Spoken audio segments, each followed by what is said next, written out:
চরিত্র নষ্ট যে ছেলে করতেছ, মনে রাখবা দোস্ত, আখেরাত তো পরে কষ্ট পাইবাই, বাকি দুনিয়ার সুসংবাদটা শোনো, তোমার লগে যে বেডিটা মিলবো তোমার বউ, এটা হবে খবিস। আল্লাহ বলছে দুশ্চরিত্র ছেলে পুরুষ তুইও পাবি আরেকটা দুশ্চরিত্রা নারী জীবন সঙ্গিনী।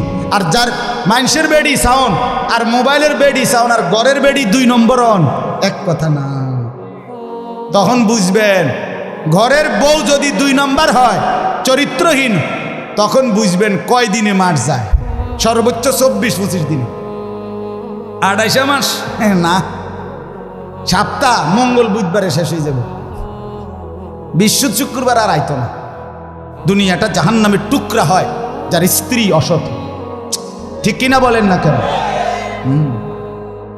হ্যাঁ, এটা অসৎ হইলে খারাপ। এজন্য চরিত্র নষ্ট করো না, কষ্ট পাইবা দুনিয়াতে। বিবি খারাপ হবে, স্ত্রী অসৎ হবে, তখন ধুকে ধুকে মরবা, কষ্ট পাইবা। আমি লম্বা সময় নিলাম, কষ্ট দিলাম। সবাই মিলে আমরা ফিকির করি, সন্তানকে বাঁচাই, ছেলেকে বাঁচাই, মেয়েকে বাঁচাই, ঘর বাঁচাই, আমরা নিজে বদলে যাই। হুজুরের এই কথাগুলোর কারণে আমারও ভালো লাগছে, আমি বলছি, ওনার সাথে কথা বলছি, সবাই মিলে নিজ নিজ উদ্যোগে চেষ্টা করি ইনশাআল্লাহ। হাল ছেড়ে দিলে হবে না, মোমেন হাল ছাড়ে না, মোমেন হতাশ হয় না। আমরা চেষ্টা করব তো ইনশাআল্লাহ।